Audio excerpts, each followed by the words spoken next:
História, senta, senta, senta, vamos ouvir história. As Aventuras de Gulliver. No dia 5 de novembro de 1669, voltando de uma viagem aos mares do sul, o Antílope, navio da marinha mercante inglesa, enfrentou violenta tempestade que o projetou sobre uns recifes. O cirurgião de bordo, Lemuel Gulliver, único sobrevivente de toda a tripulação, conseguiu, depois de esforços sobre-humanos, chegar à terra firme. A noite chegara. Não descobrindo nenhum sinal de vida, Gulliver, morto de fadiga, deitou-se de costas e não tardou em dormir profundamente.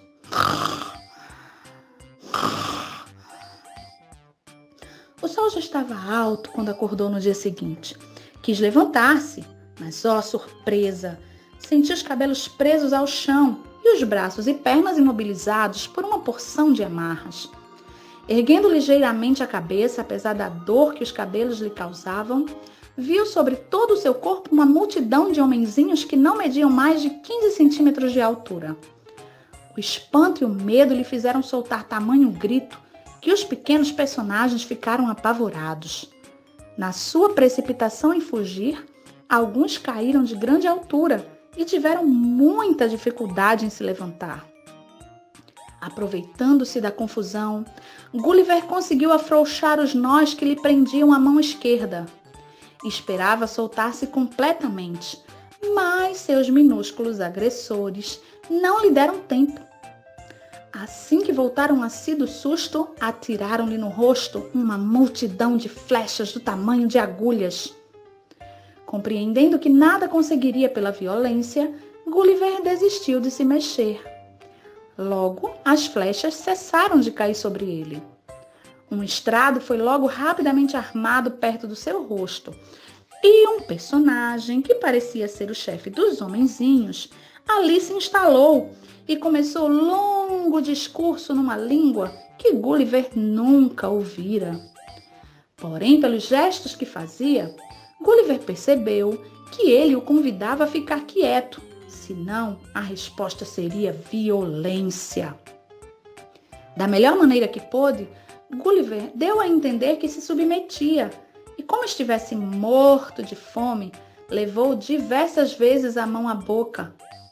Imediatamente lhe trouxeram pratos repletos de alimentos finos, que teriam sido suficientes para alimentar a multidão de homenzinhos que o cercava. Gulliver, para grande espanto deles, comeu-os em poucos segundos, assim como esvaziou de um trago os minúsculos barris de vinho que lhe foram apresentados. Enquanto ele se alimentava, soldados arrancaram as flechas que lhe cobriam as mãos e o rosto, e esfregaram as feridas com um unguento perfumado que acalmou suas dores. Mal terminara sua refeição e já dormia profundamente, sob o efeito de um narcótico que tinha sido misturado à sua comida.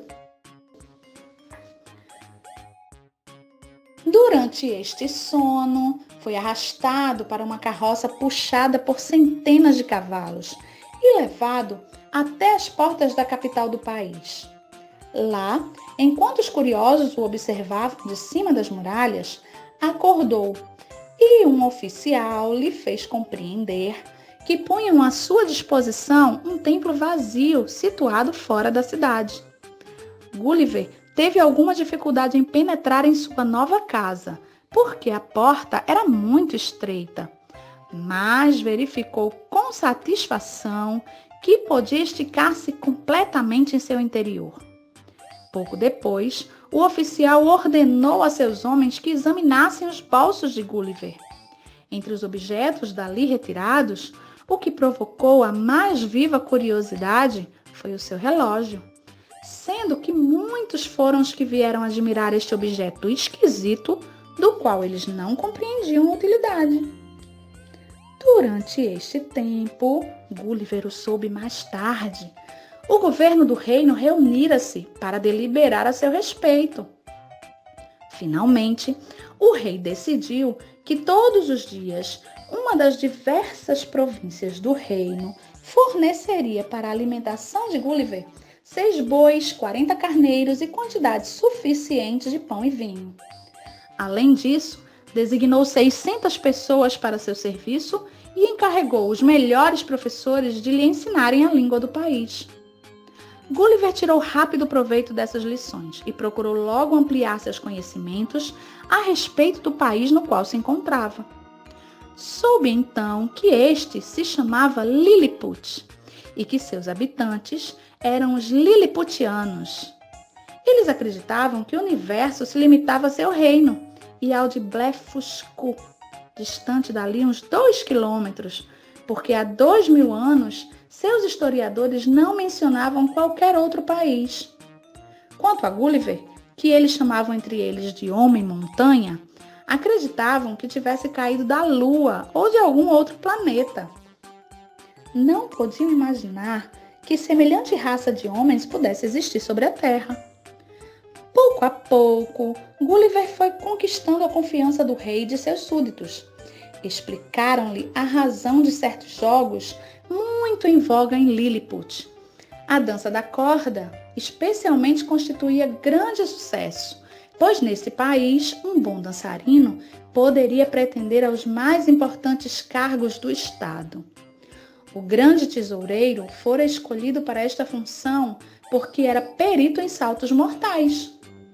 Os Lilliputianos tinham adotado este curioso processo de escolher os ministros porque julgavam que o poder não deve ser privilégio de algumas pessoas inteligentes, pois os erros de um homem honesto são menos perigosos que os atos desonestos de um indivíduo esperto demais.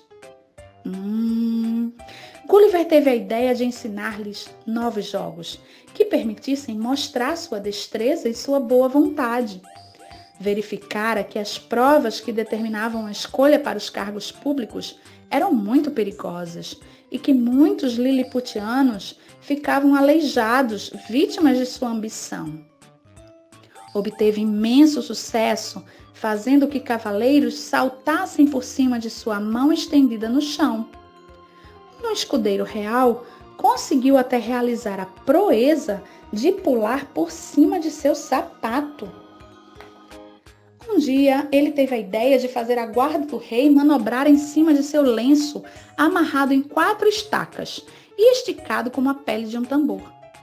O rei ficou encantado com o espetáculo e, alguns dias mais tarde, tendo que assistir ao desfile do exército, pediu a Gulliver que fizesse passar as tropas entre as suas pernas, como sob um arco de triunfo. Porém, a pedido de certos conselheiros, que achavam que o sustento de Gulliver ficava muito caro, este foi convidado a assinar um compromisso solene que o obrigava a dar auxílio e a prestar assistência ao reino de Lilliput em todas as ocasiões em que seu tamanho e sua força pudessem ser úteis ao país. Em troca desta promessa, Gulliver teria a garantia de receber todos os dias a alimentação necessária ao sustento de 1874 liliputianos. Este número fora calculado pelos matemáticos mais célebres. Gulliver obteve igualmente a autorização de visitar a capital de Lilliput, chamada Mildendo. Com infinitas precauções, atravessou a muralha coroada de torres que a cercava e chegou até o centro da cidade, onde se erguia o palácio do rei. Pelas janelas abertas em sua honra, pôde examinar à vontade o interior das casas decoradas com luxo e bom gosto, que o deixavam encantado. A rainha mostrou-se muito lisonjeada com as palavras amáveis de Gulliver e concedeu-lhe a honra de ir até o balcão e dar-lhe sua mão a beijar. Alguns dias mais tarde, o ministro das Relações Exteriores pôs Gulliver a par do estado das relações com o reino de Blefuscu. Faz muito tempo, explicou ele. Todo mundo estava convencido que a melhor maneira de abrir um ovo era quebrá-lo pela ponta mais grossa.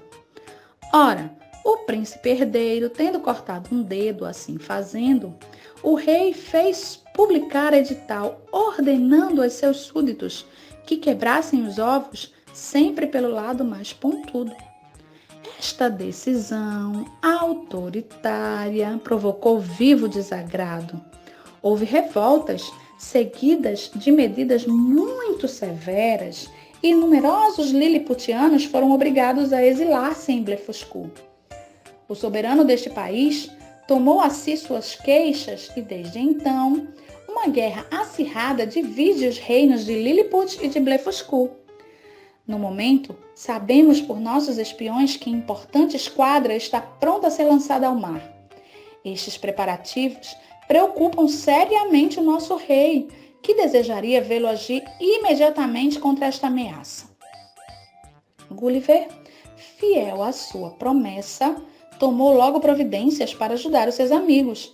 Fez preparar grande quantidade de cabos e, tendo verificado que podia atravessar facilmente a pé e a nado a estreita passagem que separava as ilhas Lilliput e Blefuscu, tirou o casaco e os sapatos e dirigiu-se para a esquadra inimiga.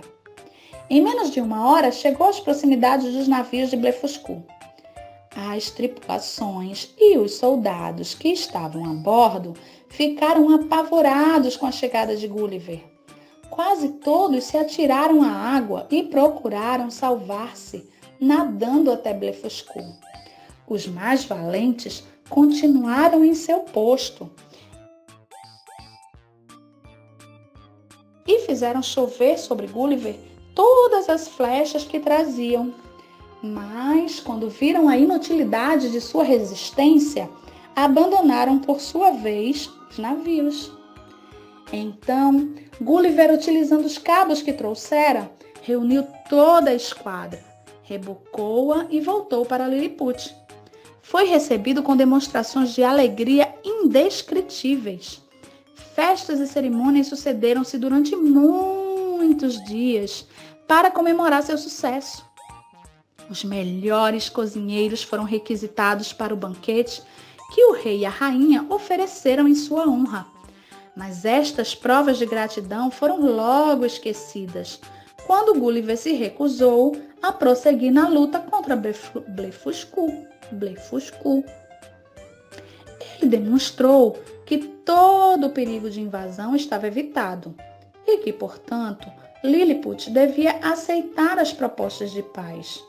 O rei e seu governo desejariam explorar completamente a superioridade que tinham sobre seus inimigos e reduzir assim Blefuscu à escravidão.